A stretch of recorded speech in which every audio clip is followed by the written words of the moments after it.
नमस्कार, उत्तराखंड की खबरों में आप सभी का स्वागत है। मैं हूं नीलू। शुरुआत देहरादून के पछवा दून से ही खबर को करते हैं, जहां पर पछवा दून क्षेत्र में बुलडोजर एक्शन जारी है। नदी, बरसाती नाले, ढांक और तालाब की जमीनों को हाई कोर्ट के निर्देश के बाद प्रशासन लगातार खाली कराने में जुटा हुआ है। अभी तक 66 अवैध निर्माण पर प्रशासन का बुलडोजर चल चुका है। वहीं प्रशासन को पूरी कार्रवाई 15 अप्रैल तक जारी रहेगी प्रशासन की। और अतिक्रमण को हटाने के लिए प्रशासन ने 2 टीमें तैयार कर अलग अलग क्षेत्रों में अतिक्रमण हटाने की कार्रवाई में तेजी लाई है। अवैध अतिक्रमण हटाने के दौरान टीम को लोगों का विरोध भी झेलना पड़ रहा है।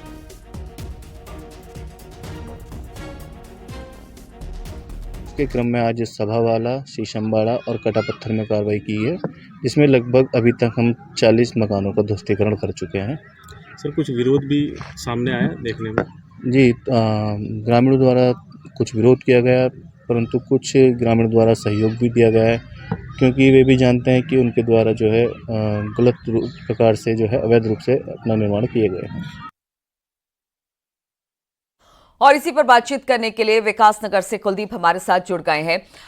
कुलदीप, अब तक कहां पर कार्रवाई हो चुकी है और कहा जा रहा है कुछ दिन और इसी तरह से जो अवैध तरीके से घर बनाए गए हैं या दुकान या जिस तरह से भी अवैध निर्माण किया गया है उसको नेस्तनाबूद किया जाएगा, उसे हटा दिया जाएगा। तो आज भी क्या ये कार्रवाई जारी रहेगी?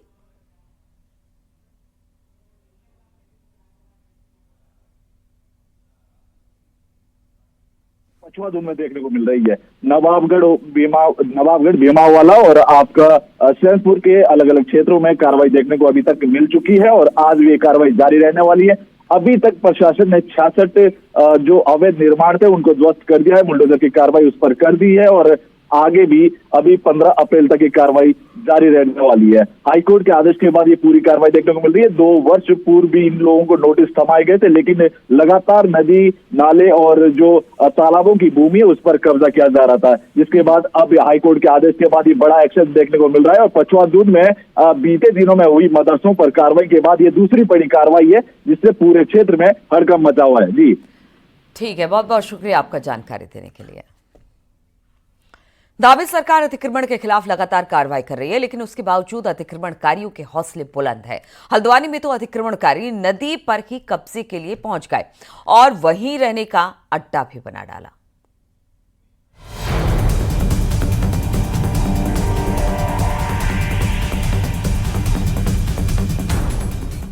हल्द्वानी में रेलवे स्टेशन के करीब से बहने वाली ये है प्रदेश की सबसे बड़ी खनन नदी गौला। इसी गौला नदी पर अतिक्रमणकारियों की काली नजर है। बरसात के दिनों में उफान पर रहने वाली गौला नदी दूसरे मौसम में सूखी रहती है, लिहाजा दूसरे राज्यों से आकर लोग इसके किनारे घेर रहे हैं। प्रशासन को जैसे ही इस अतिक्रमण की भनक लगी, उनकी टीम मौके पर पहुंच गई। अधिकारियों के साथ विजिट किया गया है और वहां पर मुनादी करवाई गई है कि इस जगह को 7 दिन के अंदर खाली कर दें, अन्यथा नियमानुसार कार्रवाई अमल में उनके खिलाफ लाई जाएगी। कितने लोग होंगे ऐसे? उसका चिन्हीकरण के लिए फॉरेस्ट को निर्देशित कर दिया गया है। वो लोग सर्वे कर रहे हैं और उनकी संख्या और उनकी जितनी झोपड़ियां हैं उन सबका पूरा सर्वे करके वो हमें रिपोर्ट प्रेषित करेंगे, तब हम आपको। जाहिर है प्रशासन की टीम कार्रवाई कर रही है, लेकिन अगर समय रहते इन पर कार्रवाई नहीं की गई तो गौला किनारे एक नया बनभूलपुरा बसाने की तैयारी है, जिसे हटाना आने वाले दिनों में असंभव सा होगा, क्योंकि यहाँ बसने वाले ज्यादातर बाहरी हैं, जिनसे डेमोग्राफी इलाके का बदलना भी तय है। हल्द्वानी से न्यूज़ 18 के लिए शैलेंद्र नेगी की रिपोर्ट।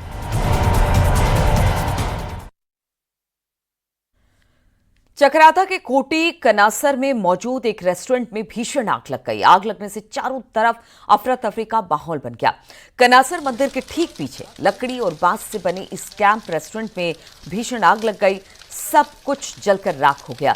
बताया जा रहा है कि इस रेस्टोरेंट में लकड़ी का कुछ काम चल रहा था, वहीं आग से पूरा रेस्टोरेंट जल गया। आग लगने के बाद समय पर फायर ब्रिगेड की टीम नहीं पहुंच सकी, जिसकी वजह से कुछ भी नहीं बचा, सब कुछ जलकर राख हो गया।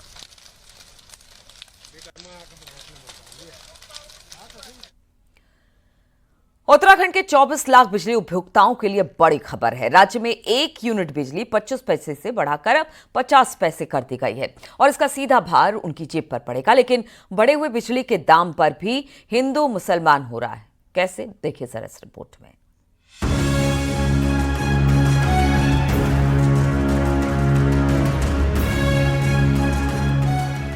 हर साल अप्रैल में बिजली के दाम बढ़ाने का ऐलान विद्युत नियामक आयोग करता है। शुक्रवार को साल 2025-26 के लिए बिजली की बढ़ी कीमतों का ऐलान आयोग के अध्यक्ष ने किया। बढ़ी कीमतों का सीधा बोझ आपकी जेब पर पड़ेगा और ये दाम 1 अप्रैल से ही लागू माने जाएंगे। नए रेट में आम बिजली उपभोक्ता के लिए 1 यूनिट बिजली 25 पैसे से लेकर 50 पैसे तक महंगी हुई है। 0 से 100 यूनिट तक 25 पैसे बढ़ाए गए हैं। अब 1 यूनिट की कीमत 3 रुपये 65 पैसे होगी। 101 से 200 यूनिट तक 35 पैसे बढ़ाए गए हैं, यानी 1 यूनिट की कीमत 5 रुपये 25 पैसे होगी। जबकि 201 से 400 यूनिट तक 45 पैसे बढ़ाए गए हैं, यानी 1 यूनिट की कीमत 7 रुपये 15 पैसे होगी। वहीं 400 यूनिट से ज्यादा पर भी 45 पैसे ही बढ़ाए गए हैं। 1 यूनिट की कीमत 7 रुपये 80 पैसे होगी। 1 से 4 किलोवाट 15 पैसे पर यूनिट का है। Snow bound non domestic above 4 kilowatt 20 पैसे का है। डोमेस्टिक अप टू 100 यूनिट 25 पैसे का है। डोमेस्टिक 101 टू 200 यूनिट 35 पैसे का है। डोमेस्टिक 201 से 400 यूनिट 45 पैसे का है। बिजली के दाम कंट्रोल करने वाले नियामक आयोग ने इसे कम, कंट्रोल्ड और ज्यादा बोझ न डालने वाली बढ़ोतरी बताया है। लेकिन विपक्ष ने आरोप लगाया कि हिंदू मुसलमान में उलझी बीजेपी को लोगों की चिंता नहीं है। वहीं बीजेपी ने कांग्रेस को उसका वक्त याद दिलाया जब दाम बढ़ने के बाद भी 24 घंटे बिजली नहीं मिलती थी। सरकार निरंतर जो दाम बढ़ा रही है वो इसलिए हिम्मत बढ़ी कि जनता असली मुद्दों पे ध्यान ही नहीं है। हिंदू मुसलमान के नैरेटिव से जिस दिन जनता ऊपर उठ जाएगी, डेवलपमेंट को, बच्चों की नौकरियों को, भ्रष्टाचार और बेरोजगारी इत्यादि पे जिस दिन जनता का ध्यान चले जाएगा, उस दिन ये सारी समस्याओं का निदान स्वतः हो जाएगा। जब कांग्रेस भी सरकारों में थी तो उन्होंने जो है 1 रुपये से लेकर के 1.5 रुपये तक भी रेट कभी कभी पर यूनिट के बिजली के बढ़ाए थे। आज सामान्य तौर पर अगर बिजली के रेट बढ़े हैं तो कांग्रेस को पहले ये समझना सोचना चाहिए कि भाई जो प्राथमिकता सरकार की है वो ये है कि हर परिवार को 24 घंटे बिजली मिले। हर साल अप्रैल में गर्मी बढ़ने के साथ बिजली के दाम भी बढ़ते हैं। ऐसे में पंखे, कूलर, एसी से आपको भले राहत मिले, लेकिन बढ़ी हुई बिजली की कीमतों का बोझ आपको ही उठाना पड़ेगा। दीपांकर भट्ट, न्यूज़ 18, देहरादून।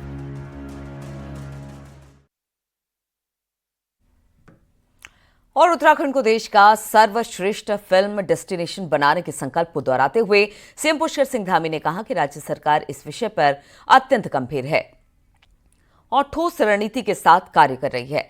सीएम ने कहा कि हाल ही में हमारी सरकार ने ओटीटी प्लेटफॉर्म पर रिलीज होने वाली फिल्में और वेब सीरीज को भी अनुभव देने का प्राविधान किया है। मुख्यमंत्री पुष्कर सिंह धामी शुक्रवार को देहरादून के सिल्वर सिटी मॉल में आयोजित गढ़वाली फीचर फिल्म मेरी प्यारी बोई के प्रीमियर में शामिल हुए।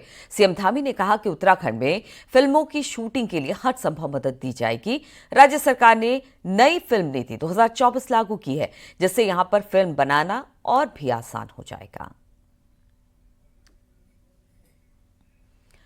देहरादून सचिवालय में सीएम पुष्कर सिंह धामी ने गर्मियों के दौरान पानी की आपूर्ति के संबंध में समीक्षा बैठक की, जिसमें सीएम धामी ने निर्देश दिए कि राज्य के हर गांव और शहर में पाइपलाइन से पानी पहुंचाने की योजना तेज की जाए। कैचमेंट एरिया में वनीकरण और चेक डैम बनाए जाएंगे। जल संवर्धन की नीति तैयार की जाएगी। दूरस्थ क्षेत्रों में सोलर पंप का प्रयोग कर जलापूर्ति सुनिश्चित की जाए। स्कूलों, पंचायतों, सोशल मीडिया के माध्यम से जल बचाने का संदेश फैलाया जाए। गर्मियों से पहले जल संकट वाले गांवों की सूची तैयार कर विशेष योजना तैयार की जाए।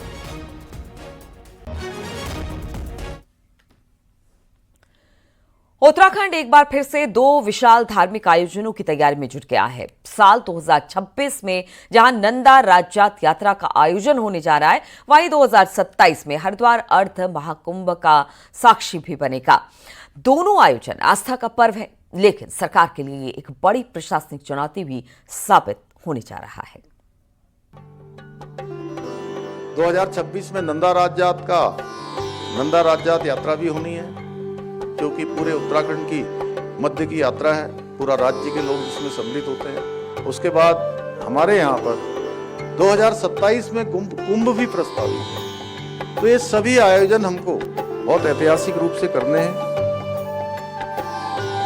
नंदा राज जात यात्रा, जिसे हिमालयी कुंभ भी कहा जाता है, हर 12 साल में आयोजित होती है और इसमें हजारों श्रद्धालु कठिन पहाड़ी रास्तों से होते हुए देवी नंदा की डोली के साथ पदयात्रा पर निकलते हैं। ये यात्रा चमोली के नौटी गांव से होते हुए उच्च हिमालयी क्षेत्र में करीब 300 किलोमीटर की पैदल दूरी तय कर होमकुंड पहुंचकर पूरी होती है। यहाँ हजारों श्रद्धालुओं की खाने पीने रहने की व्यवस्था करने के साथ ही उनकी सुरक्षित वापसी एक बड़ी चुनौती होती है। शुक्रवार को आयोजित मीटिंग में इसका एक प्राइमरी खाका तैयार किया गया। क्योंकि नंदा देवी राज्यात यात्रा है, ये हिमालय का महाकुंभ है हमारा हम सब के लिए, क्योंकि ये गढ़वाल कुमाऊं को जोड़ने वाली विभिन्न हमारी देवी देवताएं इसमें सम्मिलित होकर के एक बेहद यात्रा का स्वरूप लेती है। राज्य समिति मुख्यमंत्री जी की इस पहल का स्वागत करती है और उम्मीद करती है कि इस आज के विचार विमर्श से आने वाले दिनों में जो निर्माण कार्य हैं स्थायी प्रकृति के, या वो सड़क, पानी, बिजली और दूसरे जो काम हैं वो प्रारंभ हो जाएंगे। इसके ठीक 1 साल बाद यानी 2027 में हरिद्वार अर्ध कुंभ का आयोजन होगा। अनुमान है कि इस दौरान इलाहाबाद कुंभ की तर्ज पर करोड़ों श्रद्धालु गंगा स्नान के लिए उमड़ेंगे। ऐसे में भीड़ नियंत्रण और सुरक्षा व्यवस्था को लेकर प्रशासन के सामने बड़ी जिम्मेदारी खड़ी होगी। 2027 के अंदर अर्धकुंभी की यात्रा होने वाली है, उसकी भी तैयारियां हमारी होंगी। निश्चित रूप में हमारे उत्तराखंड के अंदर काफी बाहर के पर्यटक आते रहते हैं, जिससे कि हमारा उत्तराखंड का पर्यटन जो है चलता रहता है। सरकार के लिए ये आयोजन श्रद्धा और सिस्टम दोनों की अग्नि परीक्षा होगी। एक बड़ी परीक्षा 2027 में कुंभ के साथ साथ शुरू होने वाले विधानसभा चुनाव की भी होगी। इसलिए सरकार धार्मिक आस्था के इन महामेलों को हल्के में नहीं लेना चाहती, इसलिए तैयारियां अभी से शुरू हो गई है। न्यूज 18 के लिए देहरादून से सुनील नवप्रभात की रिपोर्ट। और देहरादून से बड़ी खबर आ रही है, जहां पर 30 अप्रैल से शुरू हो रही चारधाम यात्रा की तैयारियों को लेकर आज मुख्य सचिव विभागों के सचिवों के साथ बैठक करेंगे। सचिवालय में सुबह 11 बजे शुरू होने वाली मीटिंग में चारों धाम से लौटे सचिव अपनी अपनी रिपोर्ट रखने वाले हैं। चारधाम को लेकर किस तरह की तैयारी है, जितने सचिव लगाए गए थे अलग अलग धामों में, आज वो अपनी रिपोर्ट सौंपेंगे। 11 बजे ये रिपोर्ट सौंपी जाएगी। और हम आपको बता दें, बहुत जल्द चारधाम यात्रा शुरू होने वाली है 30 अप्रैल से, और इसी को लेकर अब तैयारी अपने अंतिम दौर में है।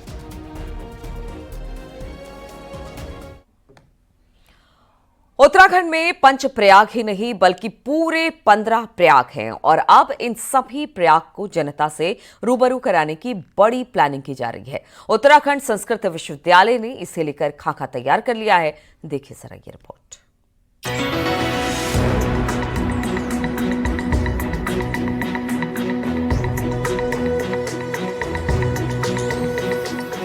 उत्तराखंड संस्कृत विवि का दावा है कि उत्तराखंड में 5 नहीं बल्कि 15 प्रयाग हैं। One university one research program के तहत उन्होंने 10 नए प्रयाग ढूंढे हैं। हालांकि इनमें से 2 प्रयाग टिहरी डैम में समाहित हो गए। दरअसल राजभवन की तरफ से गवर्नर गुरमीत सिंह ने प्रदेश की हर यूनिवर्सिटी को शोध के लिए एक विषय चुनने को कहा था, जिसके तहत हरिद्वार स्थित उत्तराखंड संस्कृत विश्वविद्यालय ने अपनी रिसर्च में कई प्रयाग की खोज की और पाया कि ये जनता की पहुंच से दूर है और इन्हें विकसित करने की जरूरत है। यही नहीं, अब यूनिवर्सिटी की तरफ से इन प्रयागों को एयरपोर्ट और सरकारी ऑफिस से लेकर होटल में भी कॉफी टेबल बुक के तौर पर रखने की प्लानिंग है।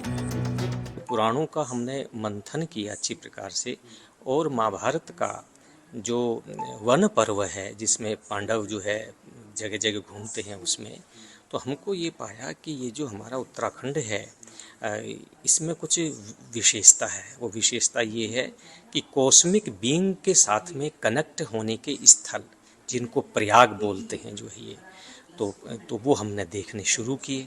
तो 5 प्रयाग तो जो है वो बड़े प्रसिद्ध हैं, पहले से सब लोग जानते हैं, लेकिन लगभग 10 प्रयाग और भी हमको मिले उसमें जो है। असल में अब तक उत्तराखंड में विष्णु प्रयाग, नंद प्रयाग, कर्ण प्रयाग, रुद्र प्रयाग और देव प्रयाग को पंच प्रयाग माना जाता है और इनका बहुत बड़ा धार्मिक महत्व है। अब 10 नए प्रयाग खोजे गए हैं। उनमें केशव प्रयाग अलकनंदा सरस्वती के संगम पर, सोम प्रयाग मंदाकिनी सोम गंगा के संगम पर, सूर्य प्रयाग मंदाकिनी अल संतरगिरी के संगम पर, रुढ़ी प्रयाग अलकनंदा डोड़की नदी के संगम पर, शिव प्रयाग अलकनंदा खांडव गंगा के संगम पर, जगदीश प्रयाग अलकनंदा पट्टीवती के संगम पर, गणेश प्रयाग भागीरथी भिलंगना के संगम पर, कुल प्रयाग अलकनंदा हर्षवती के संगम पर, इंद्रप्रयाग गंगा और नयार नदी के संगम पर है। जानकार भी मानते हैं कि उत्तराखंड में 5 से ज्यादा प्रयाग जरूर होंगे, जिनका प्रचार और प्रसार भी बेहद जरूरी है। पंच प्रयाग है, यह तो बड़े रूप में है, इनके जैसे छोटे छोटे रूप और भी हैं। ये 15 जरूर होंगे, कुछ पुराणों में लिखा होगा। जैसे हमारे बद्रीनाथ तो आदि बद्री आता है जैसे, और जैसे जागेश्वर है तो उसमें वृद्ध जागेश्वर आता है। ये 5 प्रयागों के साथ 15 प्रयाग जरूर जोड़ के मिलेंगे जरूर। उत्तराखंड में 10 नए प्रयाग सामने आने के बाद जाहिर तौर पर लोगों का रुझान भी यहाँ की ओर बढ़ेगा। ऐसे में इनके प्रचार प्रसार पर ध्यान दिया गया तो आने वाले समय में ये भी बड़े धार्मिक पर्यटन स्थल के रूप में विकसित हो सकते हैं। न्यूज़ 18 के लिए देहरादून से भारती सकलानी की रिपोर्ट।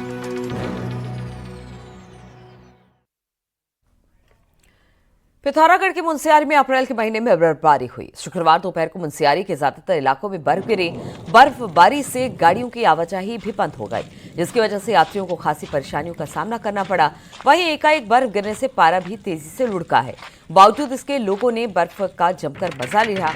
अप्रैल में बर्फबारी कई सालों बाद देखने को मिली है, जिससे लोग भी हैरान हैं। हालांकि इस बीच बढ़ रही गर्मी से भी लोगों को राहत। मई के महीने में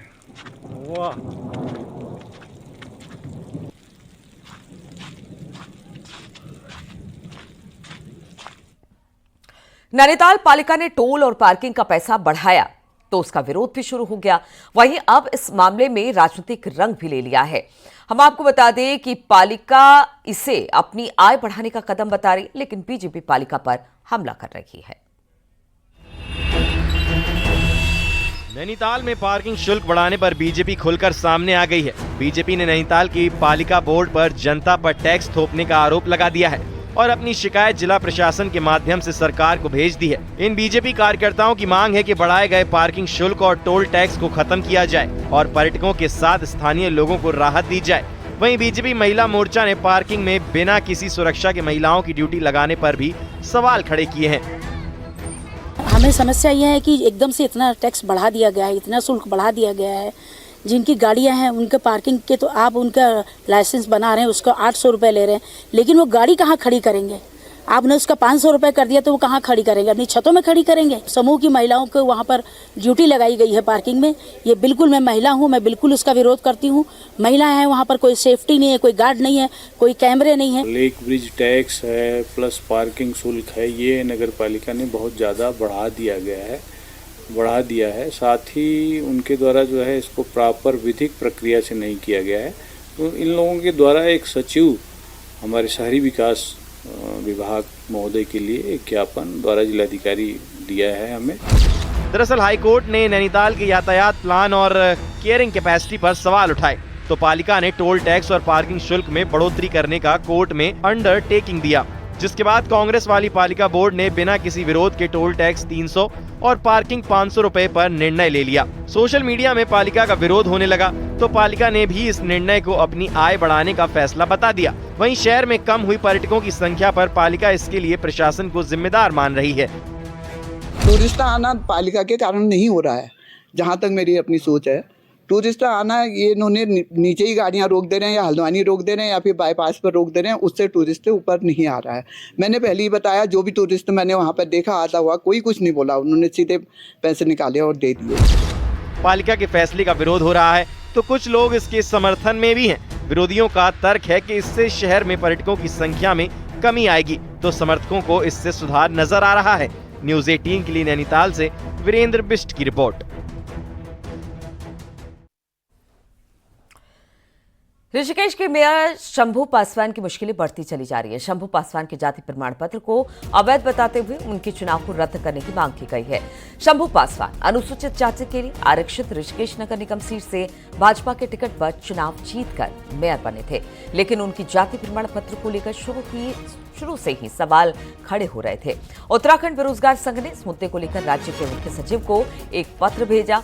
पत्र में सुप्रीम कोर्ट के फैसले और संविधान की विभिन्न धाराओं का हवाला देते हुए पासवान का जाति प्रमाण पत्र अवैध करार दिया गया है और उनके चुनाव को रद्द करने की मांग की गई है।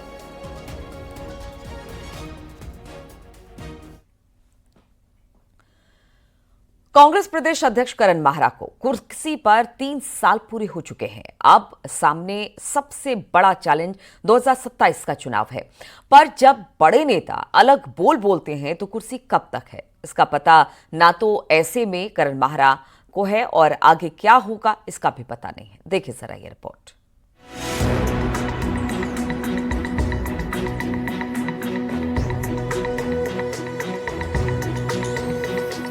शुक्रवार को कांग्रेस प्रदेश अध्यक्ष की कुर्सी पर करण माहरा को 3 साल पूरे हो गए। कांग्रेस में अध्यक्ष का कार्यकाल 5 साल का है। ऐसे में सब ठीक रहा तो करण माहरा के सामने सबसे बड़ा चुनाव 2027 का होगा, जो कांग्रेस के लिए करो या मरो का चुनाव है, क्योंकि एक और हार उत्तराखंड में कांग्रेस के अस्तित्व पर सवाल खड़े कर देगी। ऐसे में जब बड़े नेता अपने अपने बोलते हो, जिनको एक मन के साथ मंच पर लाना मुश्किल हो, तो अगले 2 साल की प्लानिंग पर कैसे काम होगा और बड़े नेताओं को कैसे कंट्रोल किया जाएगा। देखिए, वर्कर में कहीं कोई दिक्कत नहीं है। मैं देख रहा हूँ कि जो काम सौंपा जाता है कार्यकर्ता पूरी तन्मयता के साथ पूरे खून पसीने को बहाकर उस काम को करता है। ज़रूरत है मैसेजिंग की, और मैसेज पॉजिटिव मैसेज अगर जाने शुरू होंगे निश्चित ही उसका लाभ पार्टी को होगा।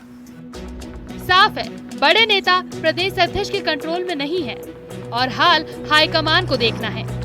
ऐसे में सवाल ये भी है कि क्या करण माहरा 2027 का चुनाव करवा पाएंगे या बीच में अध्यक्ष की कुर्सी पर कोई और आएगा। वहीं कांग्रेस के इस हाल को बीजेपी नेता मथुरा दत्त जोशी ने हकीकत बताया।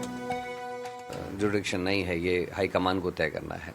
मुझे अपनी विधानसभा रानीखेत में भी तैयारी करनी है और समय मुझे भी चाहिए, और हाईकमान क्या तय करता है क्या नहीं करता, मैं हाईकमान के निर्णय के साथ रहूंगा, क्योंकि पहली बात तो यह है कि हाईकमान जो जिम्मेदारी देगा वो मेरे लिए ज़्यादा महत्वपूर्ण है।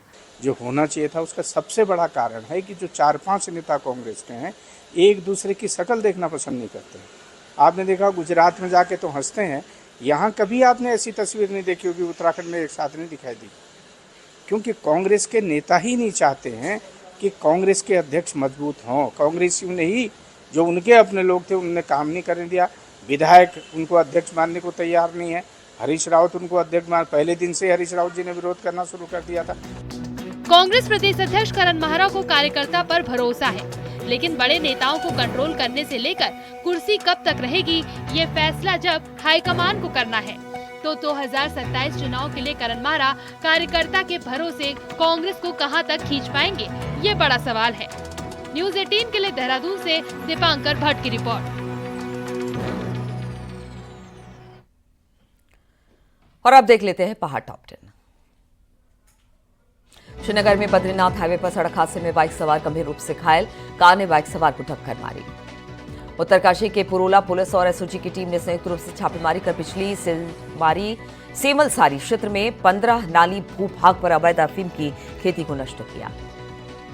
हरिद्वार सहारनपुर रेलवे रूट पर एक शटल ट्रेन सेवा शुरू की जाएगी। हरिद्वार के लोकसभा सांसद त्रिवेंद्र सिंह रावत ने रेल मंत्री से इसको लेकर बातचीत की है।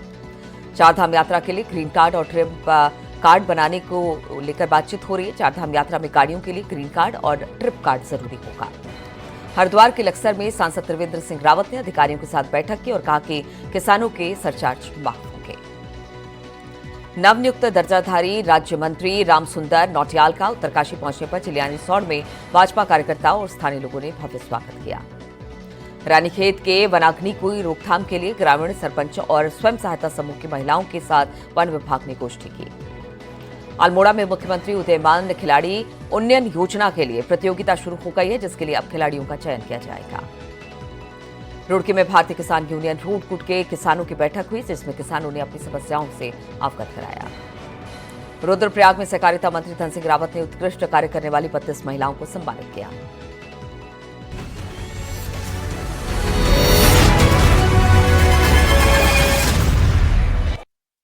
हिंदुस्तान आप देख रहे हैं न्यूज़ 18 उत्तर प्रदेश उत्तराखंड।